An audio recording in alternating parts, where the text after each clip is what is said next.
ইরানের শাসন ব্যবস্থা পরিবর্তনের লক্ষ্যে দেশটির বিরুদ্ধে ২৮ ফেব্রুয়ারি আচমকা সামরিক আগ্রাসন শুরু করে মার্কিন যুক্তরাষ্ট্র ও ইসরায়েল। কিন্তু প্রায় ২ সপ্তাহ সময় শেষ হতে চললেও ইরানের শাসন ব্যবস্থা পরিবর্তনের যে মার্কিন ইসরায়েলি লক্ষ্য তার বিন্দুমাত্র অর্জনের লক্ষণও দেখা যাচ্ছে না। তাই প্রশ্ন উঠছে, ইরানের শাসন ব্যবস্থা পরিবর্তনের জন্য যুক্তরাষ্ট্র ও ইসরায়েল কি শেষ পর্যন্ত স্থল অভিযানের পথে হাঁটবে?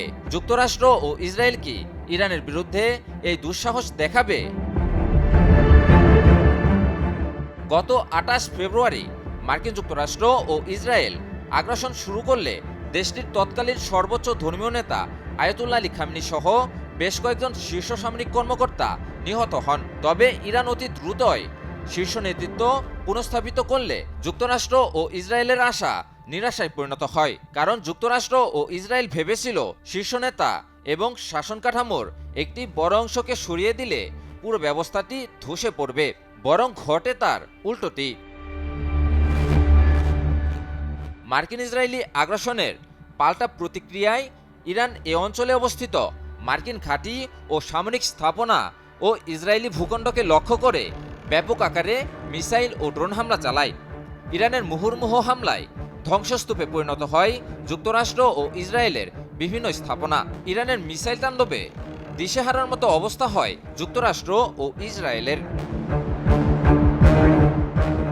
বিশ্লেষকদের ধারণা, ইরানের শাসন ব্যবস্থা পরিবর্তনে ব্যর্থ হয়ে এবার দেশটির বিরুদ্ধে স্থল অভিযানের পথে হাঁটতে পারে মার্কিন যুক্তরাষ্ট্র ও ইসরায়েল। কারণ হিসেবে তারা বলছেন, দূর থেকে হামলা চালিয়ে ইরানের ক্ষতি করতে পারলেও শাসন ব্যবস্থা বা নেতৃত্ব পরিবর্তনের যে লক্ষ্য তা কখনো পূরণ হবে না, যা কেবলমাত্র স্থল অভিযান পরিচালনার মাধ্যমেই সম্ভব।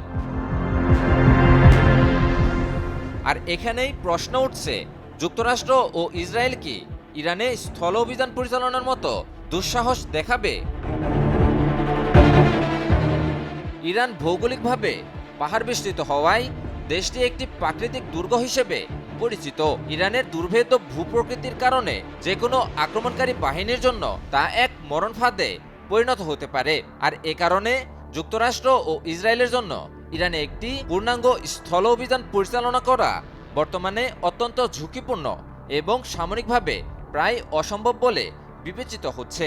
অপরদিকে দেশটির শক্তিশালী সামরিক বাহিনীর কঠোর প্রতিরোধের মুখে যুক্তরাষ্ট্র ও ইসরায়েল চরমভাবে পরাজিত হতে পারে, এমনটাই মনে করছেন বহু বিশ্লেষক।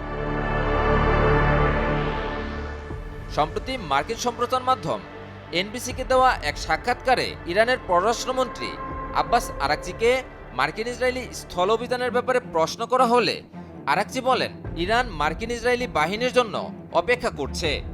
এ সময় তিনি বলেন, ইরানে স্থল অভিযান পরিচালনার মতো দুঃসাহস দেখালে মার্কিন ইসরায়েলি বাহিনীকে মারাত্মক বিপর্যয়কর পরিণতির মুখোমুখি হতে হবে। বিকাশ পেমেন্টে 10,000 টাকার বেশি অফার, শপিং চলছে তো। ইরানে স্থল অভিযানের সম্ভাবনা যতই আলোচনায় আসুক, ইরানের ভূপ্রকৃতি, সামরিক প্রস্তুতি এবং দীর্ঘদিনের প্রতিরোধ কৌশল এই যুদ্ধকে আক্রমণকারী বাহিনীর জন্য অত্যন্ত জটিল করে তুলতে পারে। আর সেই কারণেই অনেক সামরিক বিশ্লেষকের মতে ইরানে স্থল অভিযান শুরু করা মানে হতে পারে মধ্যপ্রাচ্যের ইতিহাসে সবচেয়ে কঠিন যুদ্ধগুলোর একটির মুখোমুখি হওয়া। ইমন আলী, নিউজ 24।